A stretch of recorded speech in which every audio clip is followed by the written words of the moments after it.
Hey everyone, welcome to another On This Day in Canadian Military History live stream. Today is going to be a book review with yours truly. This one is about a subject that I've been interested for quite a long time.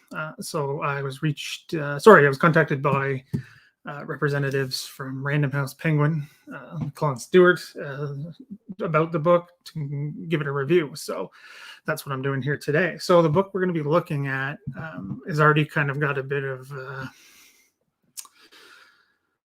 let's say, a lot of opinions about it already, literally based on the cover. The old saying, don't judge a book by its cover.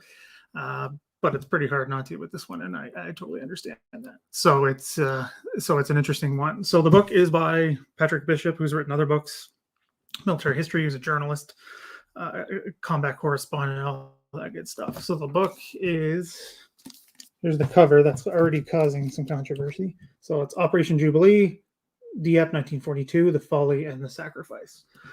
So the title kind of gives it away already about kind of the focus about it. So thanks everyone for joining early. Scott, Willie, Sheldrake, thanks everyone for joining me. So I'm going to start with just a few initial thoughts that I had reading about the book, going over the footnotes and the citations very thoroughly, more than once.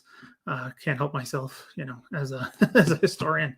That's how this kind of goes. So my initial kind of thoughts on it were it's a very top-down approach to understanding this topic, about why the reasons why the Dieppe raid was launched. And there's a lot of attention, depending again on your opinion and all this stuff, on Mountbatten, the commander of the combined ops operations that this was done under the auspices of Mountbatten. So he gets a lot of attention in this book, trying to understand him, his motivations, all that kind of interesting stuff. Another thing that is always talked about with Dieppe and any sort of raids or anything prior to 1944, June 44, D-Day, is the Western Allies. I don't know, basically, it's hard to say again, because this is a very complicated topic, the lack of a second front in the West, Western Europe specifically. Obviously, there's the second front after Operation Torch, as it's called, the second front in Africa, North Africa, and then the fighting in Italy, beginning with Sicily in summer 43. So part of this book, and one of the main arguments made several times, particularly at the Erling and then kind of brought back again at the end, is that the raid was conducted to kind of placate Soviet and American calls for a second front in Europe, on mainland Europe, in the West. So that's mentioned frequently. Bishop focuses on that quite a lot. He goes into depth talking about relations between Britain and the Soviet Union, Stanford Cripps and his mission to the Soviet Union to kind of come with an agreement, that kind of thing, mentions of Stalin and his want of a second front, all of that stuff. And then again, the American wants of a second front. Again, the American desire to have a second front earlier than what was actually happened in 44 is quite well known. That's always been part of the kind of the historiography of the fighting in the West, but particularly D-Day and Normandy and Overlord and all that stuff. So that's focused on quite a bit here too. One of the primary things, and this kind of goes back to my first point, and a bit of a concern of mine, to be honest, with this book, is the seemingly over-reliance on kind of memoirs of the top people involved and all the writings they left and all of that stuff. That can be problematic for so many reasons. One of the first is it's done after, well after the events. People have lots of objectives when they're writing these things. That's always a concern, right? What are they trying to do? Particularly with Dieppe, there is reputations at stake, before, during, after, and then many years after, right? With everything that's going on with Dieppe. With the fighting in Western Europe and on all the careers, Cold War, that kind of thing. So it's an interesting one. Again, not primary sources, but more later on to present the kind of viewpoints that Bishop is trying to focus on, which is good or bad depending on how you want to go about this subject and your opinions on it. So one of the things also that I wasn't, I guess, a fan of is probably the best way to say it, is really heavily focused on the commando parts of the raid. So the really flank attacks on the coastal guns, which I'm not saying they weren't an important part of the raid. That's not what I'm saying. It's talking about the focus on the dash of the commandos. Lord Lovett, of course, wrote a lot about this. Very well-known figure, and that's used a lot here because his is really his part of the raid. Sorry, I might call it raid battle. It is a raid. It's not a battle. I apologize for that in advance. Is the only successful part, really, that you could argue, right? They take out the battery that they're assigned to do with less casualties, I think, than they were expecting. Still a high number, but still less, I think. Kind of, that's how it's presented anyway in this book. I haven't done the digging on the commando stuff. So why that's a bit concerning for me is because just scales of things, right? There's a whole, second division is thrown right at Dieppe, and these small commando parts. Again, not saying they're not important, but they generate as much discussion in this book as the landings at the main beaches, red and white, and then the blue and green beaches at Puy and Pourville, which to me is kind of missing the point a lot, because again, and even as Bishop argues, again, his arguments are a little different, and especially from those that you're probably used to now with the changes in the historiography over the last 20 years, roughly. It's kind of missing the focus, I think. It's literally a flank attack. So that's a bit concerning for me. I don't know if that was done due to Bishop's interest, trying to sell the book, because commando stuff is always popular, always popular. So that's a big part of that, possibly. I don't know. I can only speak for my own sort of understanding and perceptions of this. And then there's just one tiny little part. It's not a big deal, but to me, it's interesting. In that they're what I'm calling them like Britishisms. There's quite a few of them that, I mean, no Canadian, I don't think, would do these things. So that just makes me wonder who read over this manuscript, who, he reached out for advice, who he talked to, what sources he was using in that sense, right? There's a thorough-ish citations in this book. Again, another issue, but I can get to that later, about, I'm concerned about who looked it over, like little tiny things that don't really matter, but just kind of stand out to me as an academic historian, particularly in Canadian military history. Like he's calling the Canadian militia territorials, which is what they were not ever, the territorials, right? That's a British thing.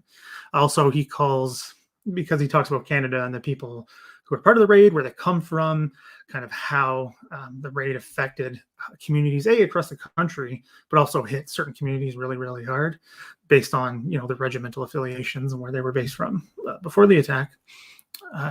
He calls it the plains, which, as a Canadian, right, it's we don't call it that, right? It's the prairies. So again, these are just tiny little things, so I don't want to dwell on them, but it just kind of stuck out to me, kind of as a sore thumb.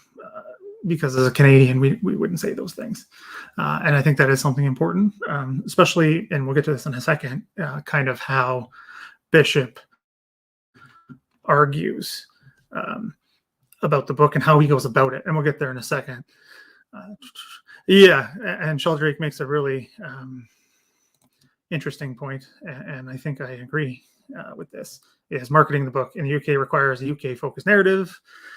Just like marketing a Dutch film in the UK requires an irrelevant glider pilot storyline plot. As he's talking about the forgotten battle and all the discussions that have been had about that one. Sorry, I missed the question from Scott here. Yeah, I do. Sorry, do you think that this is appealing to a UK audience? I do. I honestly do. Bigger market. I believe Bishop himself is a Brit. There's just more Brits and Americans than there are Canadians. That's an issue constantly in things of Canadian military history. Again, there's always been debates whether this is, a Canadian raid, British raid, whatever that even means, all that stuff. So I do think that this is connected to wanting a UK audience, a bigger audience, because there's nothing on here about Canada, right? Just Jubilee. That's it. But like I was saying, I think it's an interesting way that he's gone about this, because, and I'm going to read a few passages from the book. I don't want to give too much away, because you can check it out for yourself if you are interested based on my review. So he spends a good amount of time setting up, as a good author does, and a few interesting lines in it. So he's talking about at the beginning here, why the raid happens. What's the point? What's going on here? So I'm just going to read from it, and then we can go from there. So in the thousands, and this is quoting from the book on page 3. So, in the thousands of official documents generated by the preparations for Jubilee, the military objectives of the raid are laid out clearly enough. There is very little that reveals the higher purpose. Almost all the explanations and justifications supplied by those who planned and mounted it came afterwards. The hole in the story, where the clearly stated intention should be, where the intention should be, has subsequently been filled in by several theories.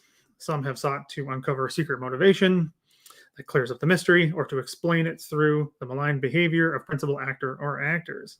This book, while making its own contribution to what we know about why things happened as they did, offers a broader explanation. So he's taking the viewpoint that it's not just one reason for the raid. There's multiple reasons.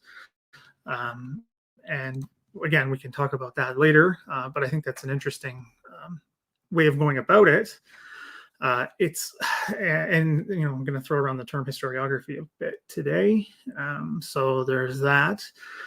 That's not new by any means, not even close. It's been around for a long time.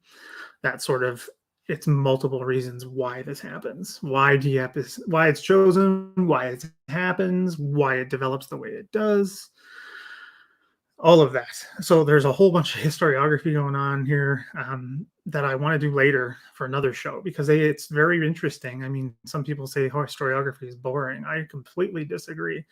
To me, it's like a drama behind the drama, right? It's behind the scenes, what's going on with historians when they're writing, how they're going about it, what biases, what influences, all that fun stuff. What's going on here? To me, it's really, really interesting. So I do want to do that later. But again, you can ask questions and I will answer them today, of course, as I always like to, and as you know. So I don't have an issue with that, but it's just that statement itself is problematic, because it's not new, and I'm not sure it really adds to the historiography here. There's parts that I think do add to the historiography. Again, I'll get there, but to make claims such as those, it's not new. Again, it's not mentioned in the book in the introduction here of who the target audience is. Is it meant for academic purposes? My gut says no, based on citations, style, argumentation, all of that stuff. It doesn't seem to be focused on an academic audience in the slightest. It's from popular press. Nothing wrong with that. That's not what I'm saying, because there's lots of academic work and popular work that adds to the historiography, and this one I'm not too sure adds too much.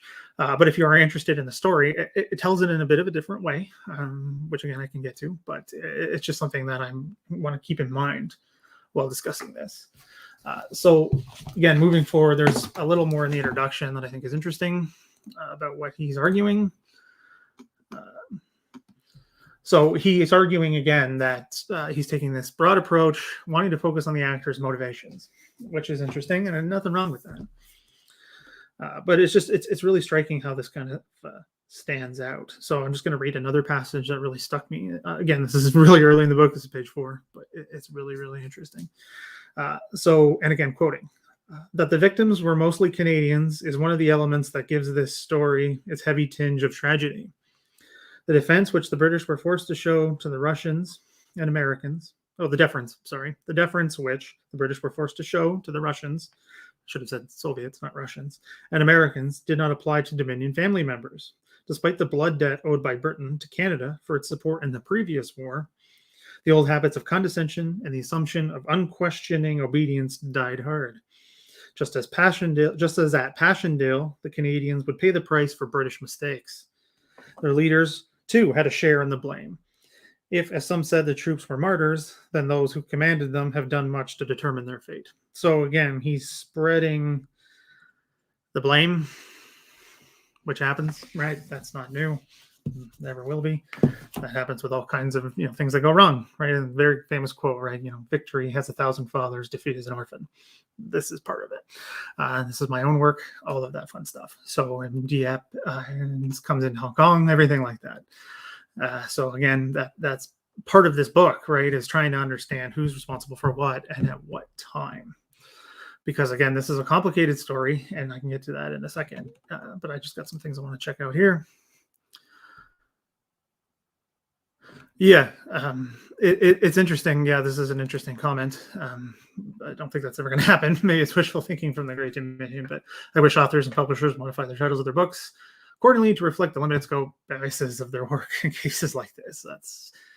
That's wishful thinking. I agree, but yeah, it's not probably ever going to happen, unfortunately, which is there's not much you can do, right? That's not how the publishing game works.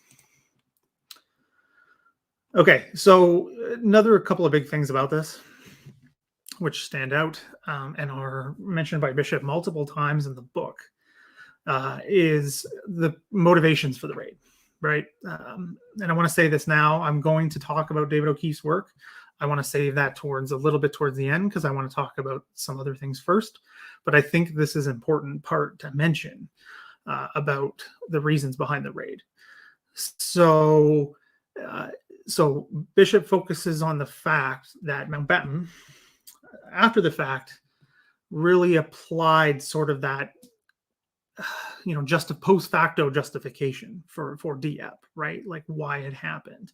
And then there's always the claim that Dieppe was planned from the get-go to learn lessons about having to come back to the continent, right? To the European continent with an amphibious landing, because again, there was no position, especially at this time in Western Europe, for the Allies to strike from. So there would have to be an amphibious landing. It would have to be gigantic. It would have to be an effort. So this is claimed by Mountbatten for many, many, many years after the fact, up until his death, right when he's killed in the 1970s.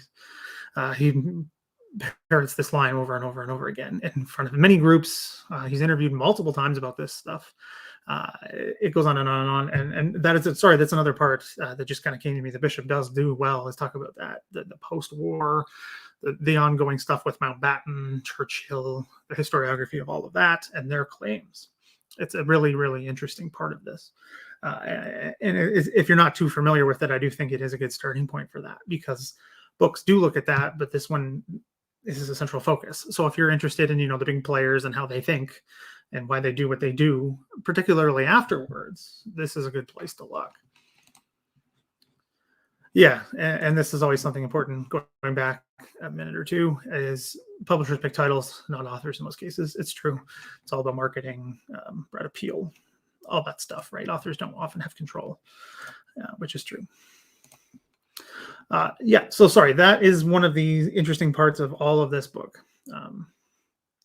That this was not something which was designed to get lessons for what would become Normandy, right? That's not something that's proven. Mountbatten can't back that up with any paperwork at all. There's no proof of any of this, no matter what you believe the purpose of the raid is, or purposes, I guess. Learning lessons is not one of them. It's been proven time and again that that's not true. And Mountbatten pushed that and pushed that and pushed that, and so did others for their own reasons and motivations. So that's an interesting part of this. Bishop returns to that on many occasions. So there's another interesting line that I noted, so I wanted to quote from it again, just to kind of give you a sense of this. So again, quoting, this is from page 106. At the onset, at least, it would seem that the Dieppe raid was neither conceived nor planned to garner vital information about how to go about launching a full-scale cross-channel invasion. Judged on such documents as survive, it looks like the latest and most spectacular of Mountbatten's combined ops productions, driven by the desire to demonstrate aggressive intent to the Germans, the British public, the Americans, and the Soviets, as well as restoring luster to combined headquarters reputation. So that's kind of hitting the nail on the head, I think. There's always reputations at stake, right? There's, again, that mention of placating the Americans who want a cross-channel invasion earlier, which they don't get, because I am of the school it would have been an outright utter disaster, way more than Dieppe. But also this idea that the Soviets want the Western Allies back on the continent early and start taking the pressure off them on the Eastern Front. Bishop does believe that. He holds true to that this entire book. So it's an interesting part. Now, I do want to stop there real quick and say that I'm not claiming, neither is Bishop nor like anyone else is saying, that there weren't lessons learned from Dieppe. There were lessons learned from Dieppe. It was not the intention of the raid to get on land and learn these lessons, with a blood price, literally. Men dying to learn these things was not the intention. Lots of lessons were learned, right? Like the biggest one that I can think of off the top of my head is the engineers and what they had to do, right? Again, Bishop talks about this in the book because he looks at the German perspective fairly well, I would say, about defending Dieppe and what that means and all of that stuff, right? Defenses, being on alert, worrying about raids, invasion, the cross-channel invasion that they're worried about pretty much from the get-go, right, with the Atlantic Wall, all of that stuff. So it's sorry, I just got a comment here. Yeah, Dieppe was the biggest raid, not the smallest invasion. It's true. It's a good way to put it, Sheldrake. Yeah, that's a good way of putting it. Sorry. So saying that there weren't lessons is not true. Sorry, the engineers. So what was learned from that is they need to be protected to get to the objects that they have to clear. If they're killed, they're not going to do any good. So that's learned with with the funnies and all that stuff. You can learn about that. Other books, it's talked about here slightly, not really too much, but that is a lesson learned. Combat experiences gained from some of the second division troops. I mean, not many survive. Right, the battle to get back to England, a lot of them are killed or taken prisoner, which is talked about in there again. So,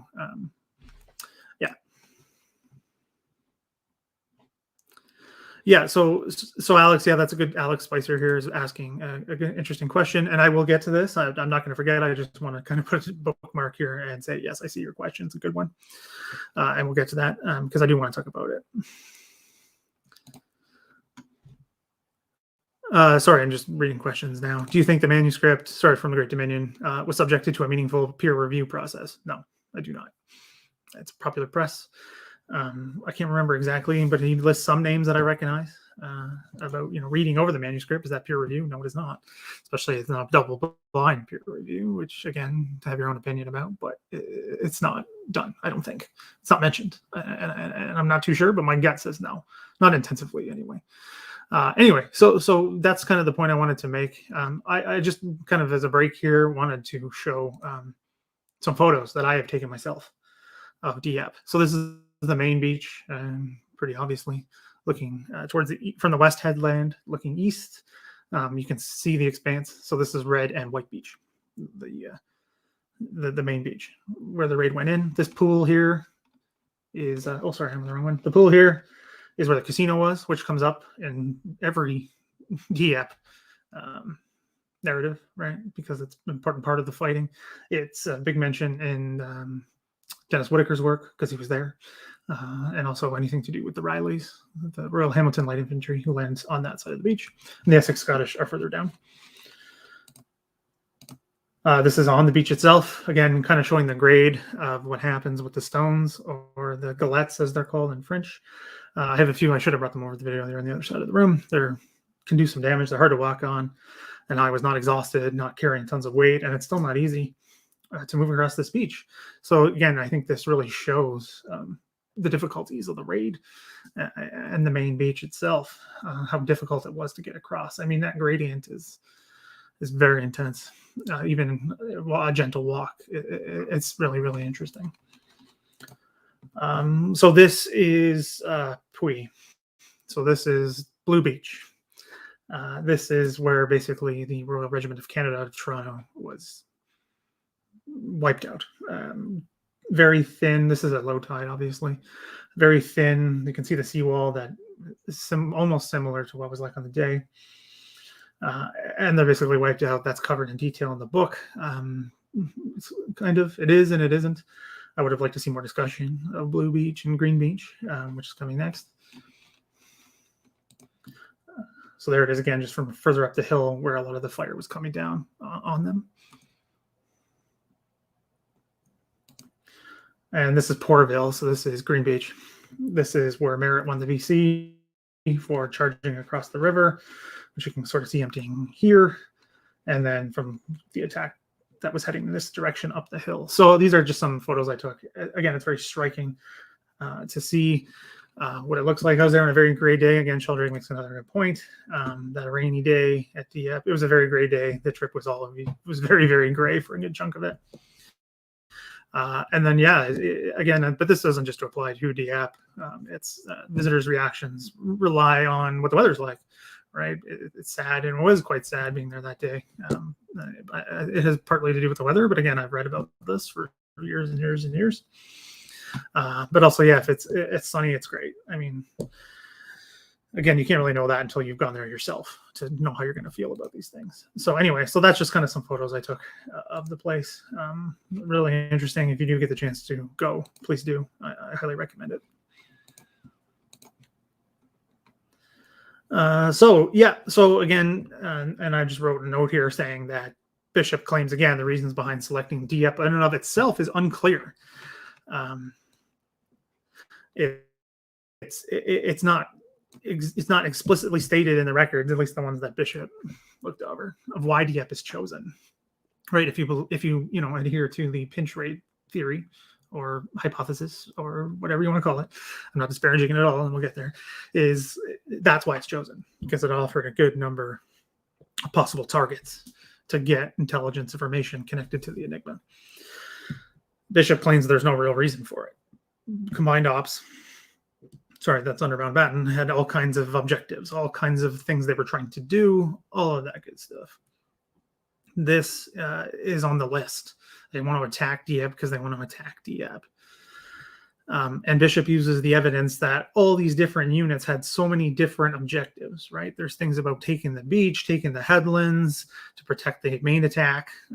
There's naval batteries, anti-aircraft batteries, regular artillery batteries, taking all of those, pushing further south of the city, and taking airfields and HQs. He uses that as an example of kind of, this is just a raid for multiple purposes. It's not just because of the pinch.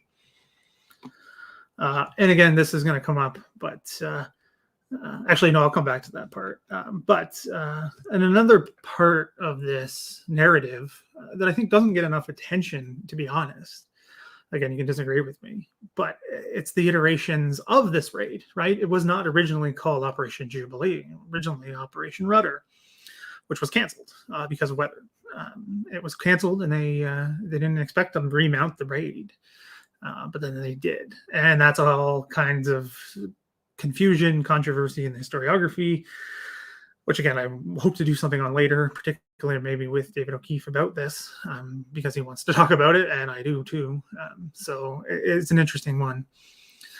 So it's a really, really interesting part of this, right? Rudder's canceled. The troops of the 2nd Division are sent back to their camps, right? Because they were sequestered on their bases and on the island of Man, waiting to attack. Sorry, Isle of Wight. No, Man, anywhere. My apologies if I get that wrong. I'm sorry. Those Isle of Wight. Yeah, sorry.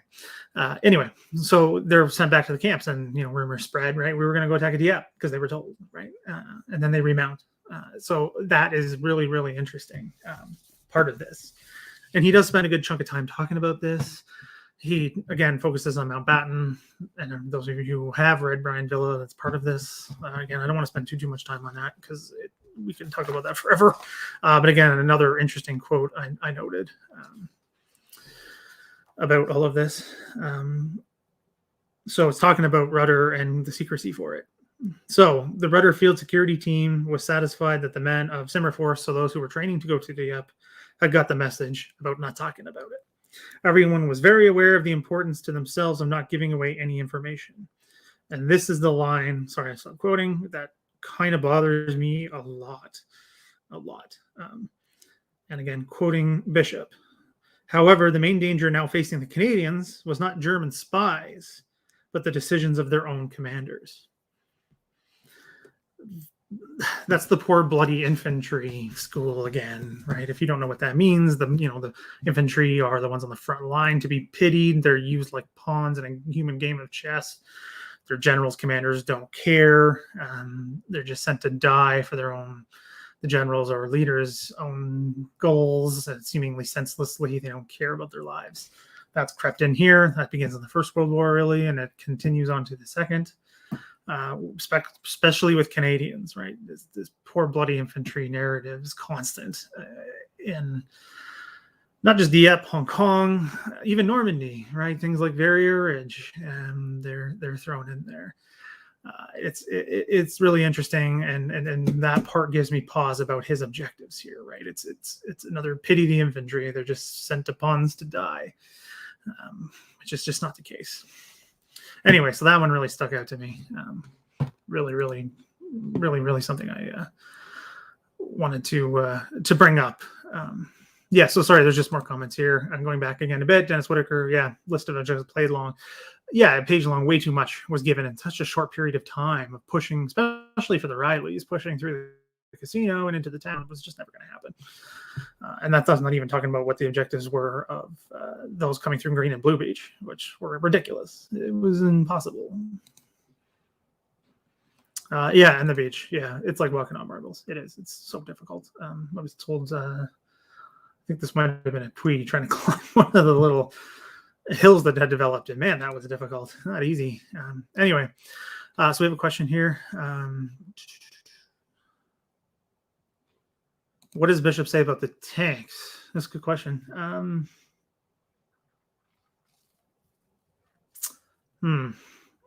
wasn't planning on talking about that, so that's a good question. I'm just thinking because he does talk about them, the Calgary Regiment and the role of what they're supposed to play. He spends a lot of time talking about how they were supposed to initially land on the flanks of the attack, push south, and then come around the town and attack from the rear. But then there was concerns over bridges being blown over what they call them rivers in France. I've talked about this before. Tiny little streams, kind of, but you still need a bridge for a tank. That plan is kiboshed because of that concern. So they throw the tanks in before, right? Sorry, the main attack on Red and White Beach, the main beach at Dieppe. And then that's problematic because they can't get off the beach, right? They can't get over to the promenade to attack into the town, which is their objective, right? They're supposed to clear difficulties and obstacles, right, with their heavier guns and provide protection for the infantry. They have troubles landing. Again, this is talked about in pretty much any book on Dieppe. But yeah, I do get the sense that he wasn't learning he's not bringing anything new. Not that I get the sense, I know he's not bringing anything new about the tanks, the armor use, any of that stuff. It's not nothing new here. And again, the attack fails from that perspective, right? It's quite bad with the tanks. But the bravery of the armored men is one of the things that deserves to be talked about with Dieppe, because they basically become semi-mobile pillboxes, protecting the infantry as best they can. But again, Bishop doesn't talk too much about that. And again, sorry, I didn't say it, but they do have trouble landing, which Bishop talks about, right? They're supposed to be waterproofed, because this part he talks about is they're waterproofed up to 6 feet deep. A lot of them are launched deeper and they sink. A lot of them are just taken out by fire. Again, it's an important part of the story, and I think a lot of lessons are learned as the result of Jubilee that are applied for Overlord. I haven't read this book, but that's a recommendation to know for later. Command decisions and differences about how these things are done. And again, another thing I do want to talk about real quick is there is a U.S. contribution. It is tiny. There's 50 U.S. Rangers attached to the raid, and they are spread out amongst the units. Most of them go to one of the commando units. I think it's Commando 4. I'm not sure which. I forget. It's in the book. But anyway, a good number of them are killed and wounded, taken prisoner. It's an interesting part of the story. Initially, and this is from Bishop, is the British and American contributions in the initial aftermath. I'm talking a couple days after, are brought up. more, right? The Canadian element is kind of downplayed, possibly, and this is just a hypothesis from Bishop, because of the losses, right? They don't want to talk about how the Canadians basically were slaughtered across the operation. They don't want to talk about that. So they talk about, the Commandos and the Rangers getting into combat for the first time against the Germans and all of that. So it's an interesting part of this raid is the American involvement, and then there's some American air involvement as well. And there's a huge air battle connected with Dieppe, and there's actually, I do have a Dieppe playlist connected with the channel. It's in the description below, so you can check it out later. And one of them is on the air battle. Some really interesting footage, actually, of the fighting over the beaches. And you can tell it's combat footage because the camera jumps back and forth behind a bush a couple of times. So someone's under fire at that point. So it's really interesting. Anyway, so that's talked about here too. Not too much, but it is part of it. It's part of the book, the air battle, the lack of a bombardment, right, from naval vessels. I'll get back to that in a second, but also from bomber command, right? There was initially supposed to be basically a flattening of the town, part of the, the beachfront part of the town, which never happens because they don't want to do it. So argues Bishop, they don't want to do it. They want to come in close and keep elements of surprise. It's an important part of this again, and then we'll get to why the naval stuff is important in a second. But the air part is included, which is nice to see because it is an important part of this. But again, lots of debate and discussion and all of that about air power, lack thereof, the ineffectiveness of the air power that is used, like rocket launching typhoons, hurricanes, and hurricanes as well. Spitfires who are outclassed at the time by German fighters, all of that stuff, and smaller bombers, which don't do too much for the land situation. Anyway, okay, so this is a really good, important question. Sorry, I just need some water here. The sources of his research are primarily, I didn't do a count of any of them, and they're numbered by chapter, so I couldn't be like, there's blah blah footnotes. It's I get the sense it's mostly secondary sources and memoirs, which is problematic. I mean, not necessarily for a popular book. Again, I'm not sure what the audience is here, but I would have liked to see more primary sources. And I'm not saying that as I don't know, academics do this better kind of thing. That's not what I'm saying. It's just the availability of these things is so much easier now. You can get this stuff so much easier. You can access it a lot faster and easier, particularly the British documents. It's very easy to get them now. And the prices have gone up, but if you visit it, it's easy, right? I know COVID and everything. I don't know when the book was started. That's not talked about. But again, I would have liked to see more. I mean, there's things that I know are available just online because I've seen them myself. So I think that's part of this, because there's certain files in here that he references are available online. Did he go to Q? I don't know. I have no idea. Again, I would have liked to see that more. So great question from the Great Dominion there about that. It's important to think about for something like this. Particularly if you're going to talk about reasons behind something, right? You have to understand this context. And I think sometimes that's missing in Bishop's work, unfortunately. So I'm going to get to, one more story before I get to probably what most of you are here to see and hear about, is the story with 2nd Division Commander Ham, as he's nicknamed, Roberts. So I think there's no proof of it.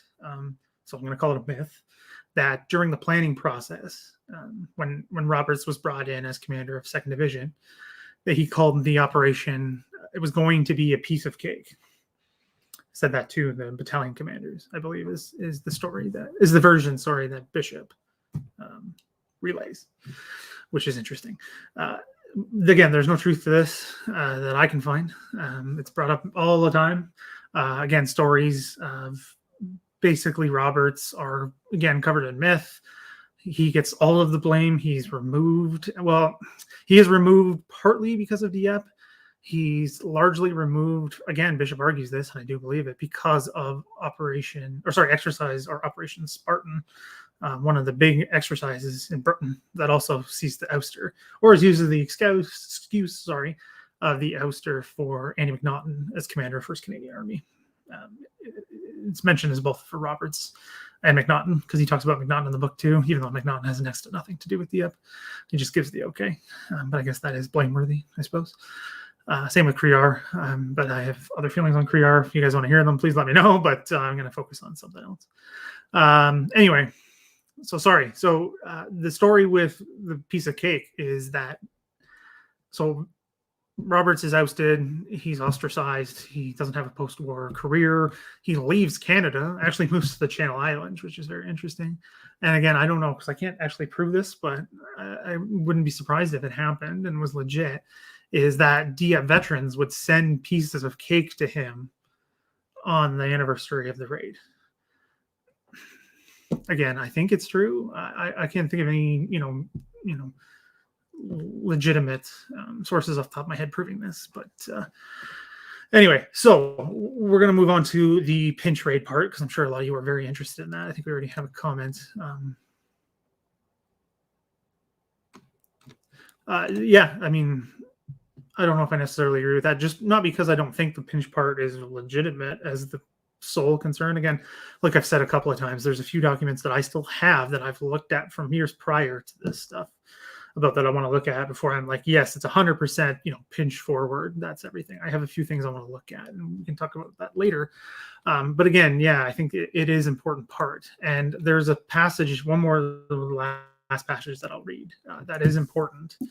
That I want to read to you about this. I already read the one about, there's theories about why this happens, all that stuff.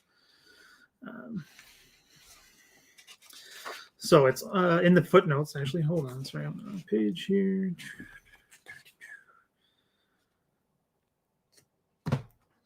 So here it is. Actually, no, it's 2. So this is in the footnotes from an earlier part of the book. So I'll just read verbatim. This is page 349, note 16.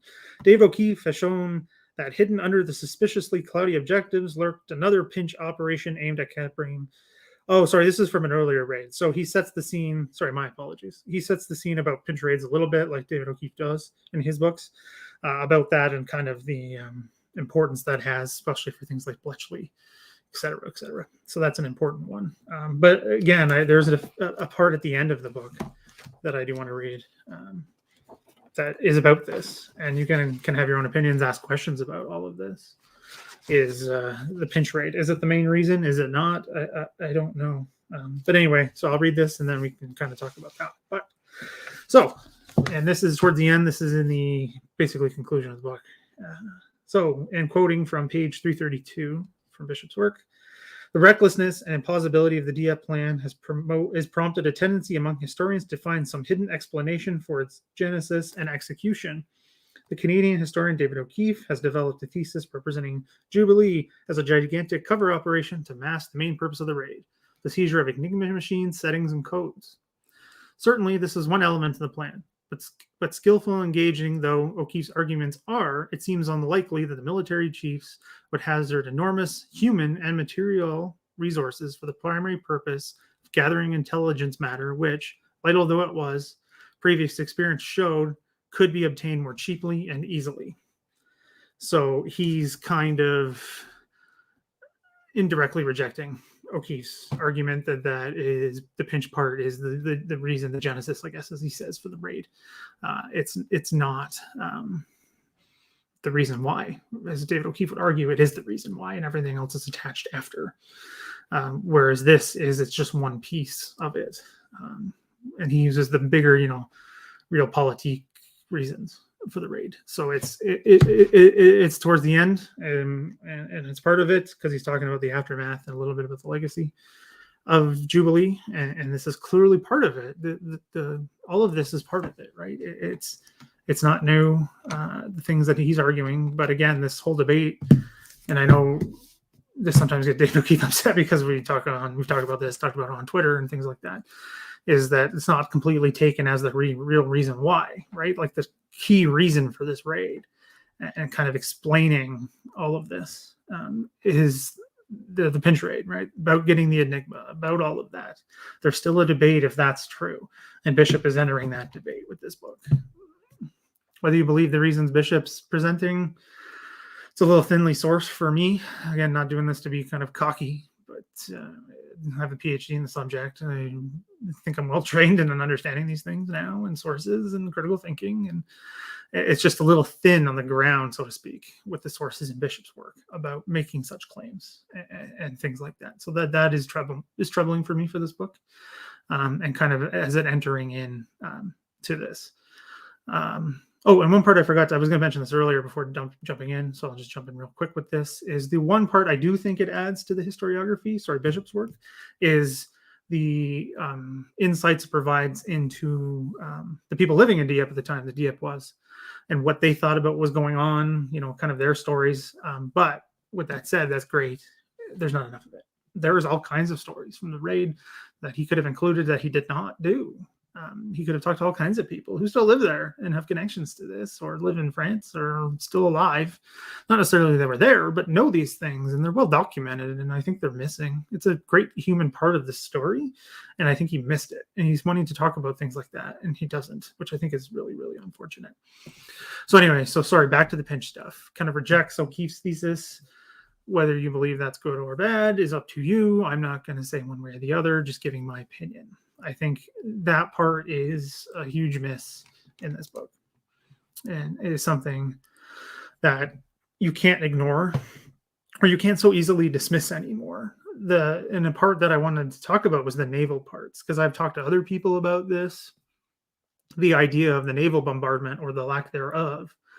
O'Keefe argues that it's not as strong as it could have been, because they didn't want to start sending, cruisers and battleships into the channel when they normally weren't there, out of fears of air power and things like that, because that would tip off the raid, right? Destroyers are in the channel all the time. There's all kinds of cross-channel boat skirmishes. All this is happening. Even the people in Dieppe are used to it. That's kind of why some of them are taken off guard when this starts. That's why some of them get killed, that kind of thing. So O'Keefe's argument is that they didn't want to do that because they didn't want to tip them off. Whereas Bishop just kind of leaves it ambiguous, kind of, well, the reason why is like that. Why there's no larger naval support for this. And I think that's kind of a telling part of this, because the Navy obviously had a large part to play. So the British Royal Navy had a large part to play in Enigma, cracking Enigma, getting material, the machines, all of it. So that's kind of been used also as an argument by others, saying that there's less naval help than there could have been. So therefore, it's not about the pinch. Again, take that for what you will. But that's just what I've heard. And again, it's argued in here. Again, Bishop argues they didn't want to put the resources into it because they didn't think it was worth it. And they didn't want to bring the bigger ships into the channel and have the possibility of them being sunk, like had happened with the Repulse and Prince of Wales and East Asia, just after Pearl Harbor. So that is an interesting part of this. Take from that what you will. Yeah, and again, I'm hoping to have more discussions about Dieppe with David O'Keefe. I just got a lot of reading to do because there's some things I'm missing in the historiography. I have not read the second iteration of David O'Keefe's book. I've read the first many years ago. Use it all the time. But the second one, I want to give a good, close read, check out some documents I still have, just haven't had the time. So that's something I'm looking for in the future. So that should be interesting. We can start to wrap up, because I do suggest you, once you finish this, go watch World War II TV with Paul. With Paul Woodetch. It's going to be a good show about the Wehrmacht and the myth of the clean hands of the Wehrmacht, which is interesting. But anyway, if you have some questions, now's the time. Fire away. Not much else to say on my end. I think I pretty much covered everything I wanted to. Again, you want to make your own calls about this. Do buy the book, or get it from the library, or what have you.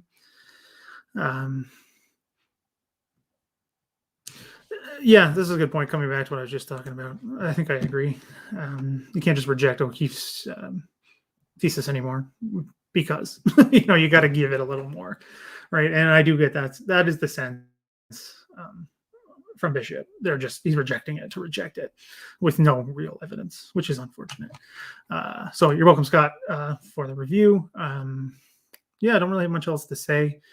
So the next review, hopefully soon, because the book's not too big. I got sent another book, another one from Heritage House. I'm really starting to like the stuff they're putting out. It's good stuff. This one's about Bomber Command again. So this will be the next review. So keep an eye out for that one.